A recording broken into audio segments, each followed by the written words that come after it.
I'm sitting late at night in a lonely cottage in the country, surrounded by many favorite books which I've collected over a number of years. And as I look up at the shelves, I see that there's a very large space occupied by the volumes of one man, Carl Gustav Jung, who left this world not more than a few weeks ago. And I'd like to talk tonight about some of the great things that I feel that Jung has done for me, and also the things which I feel to be his enduring contributions toward the science of psychology, of which he was such a great master. I began to read Jung when I first began to study Eastern philosophy in my late adolescence. And I'm eternally grateful to him for what I would call a sort of balancing influence on the development of my thought. As an adolescent, in rebellion against the sterile Christianity in which I was brought up, I was liable to go absolutely overboard for exotic and foreign ideas, until I read the extraordinarily wise commentary that he wrote to Richard Wilhelm's translation of a Chinese Taoist text called The Secret of the Golden Flower. And it was Jung who helped me to remind myself that I was, by upbringing and by tradition, always a Westerner, that I couldn't escape from my own cultural conditioning, and that this inability to escape was not a kind of prison, but was the endowment of one's being with certain capacities, like one's arms and legs and mouth and teeth and brain, which could always be used constructively. And I feel it's for this reason that I have always remained for myself in the position of the comparative philosopher, wanting to balance East and West rather than to go overboard with enthusiasm for exotic imports. But there are aspects of Jung's work far beyond this that I want to discuss. And first of all, I want to call attention to one fundamental principle that underlay all his work and that was most extraordinarily exemplified in Jung himself as a person. And this is what I would call his recognition of the polarity of life. That is to say, his resistance to what is, to my mind, the disastrous and absurd hypothesis that there is in this universe a radical and absolute conflict between good and evil, light and darkness, that can never, never, never be harmonized. This conflict has come up to us in a very vivid way in recent days with the trial of Adolf Eichmann. And with Arthur Koestler's passionate denunciation of any sort of philosophy of life, and he's thinking in mind, he has in mind particularly Eastern philosophies like Buddhism and Hinduism, which so slur the absolute differences between good and evil that in their name one could justify the sort of crimes which were committed in the concentration camps of Germany. And it's interesting, too, that certain people accused Jung also of Nazi sympathies because he, too, would not subscribe to the absolute state of a war between good and evil, going down to the very roots of the universe. Obviously, when certain crimes and catastrophes occur, human emotions are deeply and rightly aroused. And I would, for myself, say that were I in any situation where an Eichmann was operating, I would be roused to a degree of fury that I can hardly imagine in my present existence, but I know it would come out from me. I would oppose those sorts of villainies with all the energy that I have, and if I was trapped in such a situation, I would fight it to the end. But at the same time, I would recognize the relativity of my own emotional involvement. I would know that I was fighting a man like Eichmann in the same way, shall we say, as a spider and a wasp, insects which naturally prey upon one another and fight one another, do so.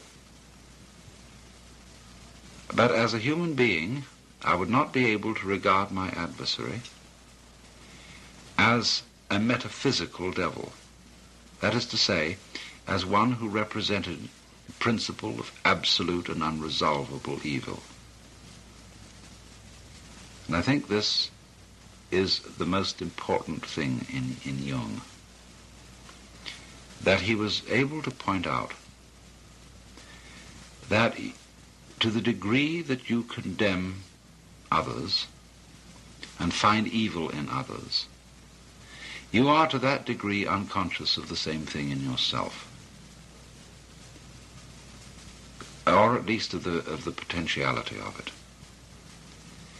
There can be Eichmanns and Hitlers and Himmlers just because there are people who are unconscious of their own dark sides, and they project that darkness outward into, say, Jews or communists or whatever the enemy may be, and say, there is the darkness, it is not in me, and therefore because the darkness is not in me, I am justified in annihilating this enemy, whether it be with atom bombs or gas chambers or whatnot. But to the degree that a person becomes conscious that the evil is as much in himself as in the other, to this same degree he is not likely to project it onto some scapegoat and commit the most criminal acts of violence upon other people. Now this is to me the primary thing that Jung saw, that in order to admit and really accept and understand the evil in oneself, one had to be able to do it without being an enemy to it. As he put it, you had to accept your own dark side. And he had this preeminently in his own character. I had a long talk with him back in 1958. And I was enormously impressed with a man who was obviously very great, but at the same time with whom everyone could be completely at ease. There are so many great people, great in knowledge or great in what is called holiness, with whom the ordinary individual feels rather embarrassed. He feels inclined to sit on the edge of his chair and to feel immediately judged by this person's wisdom or sanctity. Jung managed to have wisdom, and I think also sanctity, in such a way that when other people came into its presence, they didn't feel judged. They felt enhanced, encouraged, and invited to share in a common life. And there was a sort of twinkle in Jung's eye that gave me the impression that he knew himself to be just as much a villain as everybody else. There's a nice German word, Hintergedanke, which means a thought in the very far, far back of your mind. Jung had a Hintergedanke in the back of his mind, which it showed in the twinkle in his eye, it showed that he knew and recognized what I've sometimes called the element of irreducible rascality in himself. And he knew it so strongly and so clearly, and in a way so lovingly, that he would not condemn the same thing in others, and therefore would not be led into those thoughts, feelings, and acts of violence towards others, which are always characteristic of the people who project the devil in themselves upon the outside, upon somebody else, upon the scapegoat. Now this made Jung a very integrated character. In other words, here I have to present a little bit of a complex idea. He was a man who was thoroughly with himself, having seen and accepted his own nature profoundly. He had a kind of unity and absence of conflict in his own nature, which had to it this additional complication that I find so fascinating. He was the sort of man who could feel anxious and afraid and guilty without being ashamed of feeling this way. In other words, he understood that an integrated person is not a person who simply eliminated the sense of guilt or the sense of anxiety from his life, who is fearless and wooden and a kind of sage of stone. He's a person who feels all these things, but has no recrimination against himself for feeling them. And this is, to my mind, a profound kind of humor. You know, in humor there's always a certain element of malice. There was a talk given on the Pacifica stations just a little while ago, which was an interview with Al Capp. And Al Capp made the point that he felt that all humor was fundamentally malicious. Now, there's a very high kind of humor, which is humor at oneself. A real humor is not jokes at the expense of others. It's always jokes at the expense of oneself, and of course it has an element of malice in it. It has malice towards oneself, the recognition of the fact that behind the social role that you assume, behind all your pretensions to being either a good citizen or a fine scholar or a great scientist or a leading politician or physician or whatever you happen to be, that behind this facade there is a certain element of the unreconstructed bum, not as something to be condemned and wailed over, but as something to be recognized as contributive to one's greatness and to one's positive aspects in the same way that manure is contributive to the perfume of the rose. Jung saw this and Jung accepted this. And I want to read a passage from one of his lectures, which I think is one of the greatest things he ever wrote, and which has been a very marvelous thing for me. It was in a lecture delivered to a group of clergy in Switzerland a considerable number of years ago, and he writes as follows. People forget that even doctors have moral scruples, and that certain patients' confessions are hard even for a doctor to swallow. Yet the patient does not feel himself accepted, unless the very worst in him is accepted too. No one can bring this about by mere words. It comes only through reflection, and through the doctor's attitude towards himself and his own dark side. If the doctor wants to guide another, or even accompany him a step of the way, he must feel with that person's psyche. He never feels it when he passes judgment.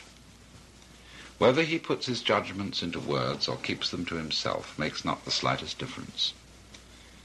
To take the opposite position and to agree with the patient offhand is also of no use, but estranges him as much as condemnation. Feeling comes only through unprejudiced objectivity. This sounds almost like a scientific precept, and it could be confused with a purely intellectual, abstract attitude of mind. But what I mean is something quite different. It is a human quality, a kind of deep respect for the facts, for the man who suffers from them, and for the riddle of such a man's life. The truly religious person has this attitude. He knows that God has brought all sorts of strange and inconceivable things to pass, and seeks in the most curious ways to enter a man's heart. He therefore senses in everything the unseen presence of the divine will. This is what I mean by unprejudiced objectivity. It is a moral achievement on the part of the doctor, who ought not to let himself be repelled by sickness and corruption. We cannot change anything unless we accept it. Condemnation does not liberate, it oppresses. I am the oppressor of the person I condemn, not his friend and fellow sufferer. I do not in the least mean to say that we must never pass judgment when we desire to help and improve. But if the doctor wishes to help a human being, he must be able to accept him as he is. And he can do this in reality only when he has already seen and accepted himself as he is. Perhaps this sounds very simple, but simple things are always the most difficult. In actual life, it requires the greatest art to be simple, and so acceptance of oneself is the essence of the moral problem and the acid test of one's whole outlook on life. That I feed the beggar, that I forgive an insult, that I love my enemy in the name of Christ, all these are undoubtedly great virtues. What I do unto the least of my brethren, that I do unto Christ. But what if I should discover that the least amongst them all, the poorest of all beggars, the most impudent of all offenders, yea, the very fiend himself, that these are within me, and that I myself stand in need of the alms of my own kindness, that I myself am the enemy who must be loved, what then? Then, as a rule, the whole truth of Christianity is reversed. There is then no more talk of love and long-suffering. We say to the brother within us, Raka, and condemn and rage against ourselves. We hide him from the world. We deny ever having met this least among the lowly in ourselves, and had it been God himself who drew near to us in this despicable form, we should have denied him 1,000 times before a single cock had crowed. Well, you may think the metaphors rather strong, but I feel that they are not so needlessly. This is a very, very forceful passage, and a memorable one in all Jung's works, trying to heal this insanity from which our culture in particular has suffered, of thinking that a human being can become hale, healthy, and holy by being divided against himself in inner conflict, paralleling the conception of a cosmic conflict between an absolute good and an absolute evil, which cannot be reduced to any prior and underlying unity. In other words, our rage, and our very proper rage, against evil things which occur in this world, must not overstep itself. For if we require as a justification for our rage a fundamental and metaphysical division between good and evil, we have an insane and, in a certain sense, schizophrenic universe, of which no sense whatsoever can be made. All conflict, Jung was saying, all opposition has its resolution in an underlying unity. You cannot understand the meaning of to be unless you understand the meaning of not to be. You cannot understand the meaning of good unless you understand the meaning of evil. Even St. Thomas Aquinas saw this, for he said, that just as it is the silent pause which gives sweetness to the chant, so it is suffering, and so it is evil, which makes possible the recognition of virtue. This is not, as Jung tries to explain, a philosophy of condoning the evil.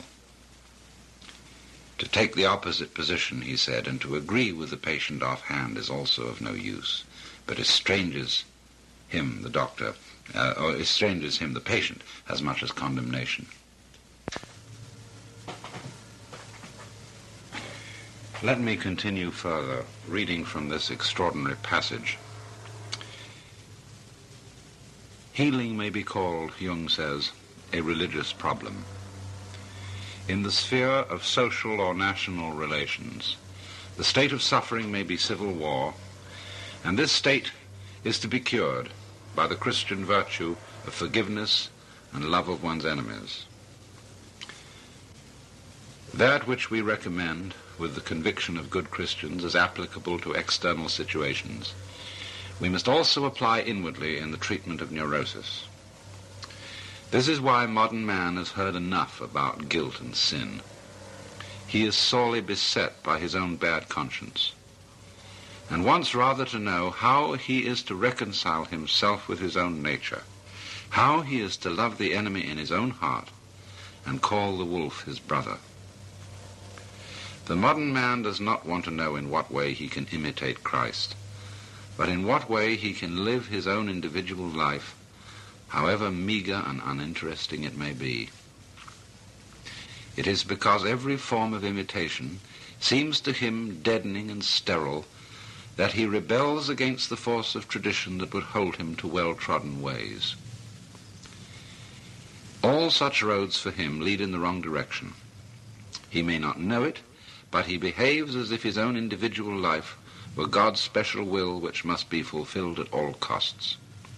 This is the source of his egoism, which is one of the most tangible evils of the neurotic state. But the person who tells him he is too egoistic has already lost his confidence, and rightly so, for that person has driven him still further into his neurosis. If I wish to effect a cure for my patients, I am forced to acknowledge the deep significance of their egoism. I should be blind indeed if I did not recognize it as a true will of God. I must even help the patient to prevail in his egoism. If he succeeds in this, he estranges himself from other people.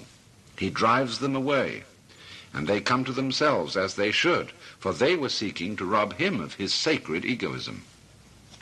This must be left to him, for it is his strongest and healthiest power. It is, as I have said, a true will of God, which sometimes drives him into complete isolation. However wretched this state may be, it also stands him in good stead, for in this way alone can he get to know himself and learn what an invaluable treasure is the love of his fellow beings. It is, moreover, only in the state of complete abandonment and loneliness that we experience the helpful powers of our own natures. End of quote.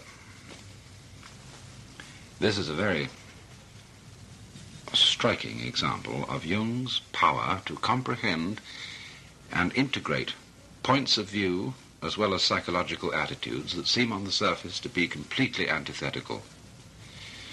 For example, even in his own work, when he was devoting himself to the study of Eastern philosophy, he had some difficulty in comprehending the, let's say, the Buddhistic denial of the reality of the ego. But you can see that in practice, in what he was actually trying to get at, he was moving towards the same position that is intended in both the Hindu and the Buddhist philosophy about the nature of the ego.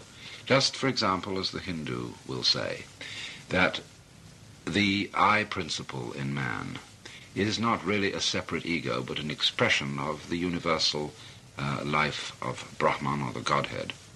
So Jung is saying here that the development of the ego in man is a true will of God, and that it is only by following the ego that one, and developing it to its full extent, that one fulfills the function which this, you might say, temporary illusion has in man's psychic life. For he goes on and says here, when one has several times seen this development at work, one can no longer deny that what was evil has turned to good, and that what seemed good has kept alive the forces of evil.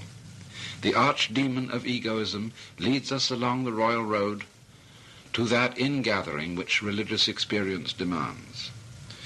What we observe here is a fundamental law of life, enantiodromia, or conversion into the opposite. And it is this that makes possible the reunion of the warring halves of the personality, and thereby brings the civil war to an end. End of quote.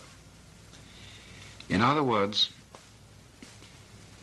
he was seeing that, as Blake said, a fool who persists in his folly will become wise. That the development of egoism in man is not something to be overcome or better integrated by opposition to it, but by following it. It's almost, isn't it, the principle of judo, not overcoming what appears to be a hostile force by opposing it, but by swinging with the punch or rolling with the punch. And so by following the ego transcends itself. And in this moment of insight, the great Westerner, who comes out of a whole tradition of human personality which centers it upon the ego, upon individual separateness, by going along consistently with this principle, comes to the same position as the Easterner. That is to say, to the point of view where one sees conflict, which at first sight had seemed absolute, as resting upon a primordial unity, and thereby attaining a profound, unshakable peace of the heart, which can nevertheless contain conflict, not a peace that is simply static and lifeless, but a peace that passes understanding.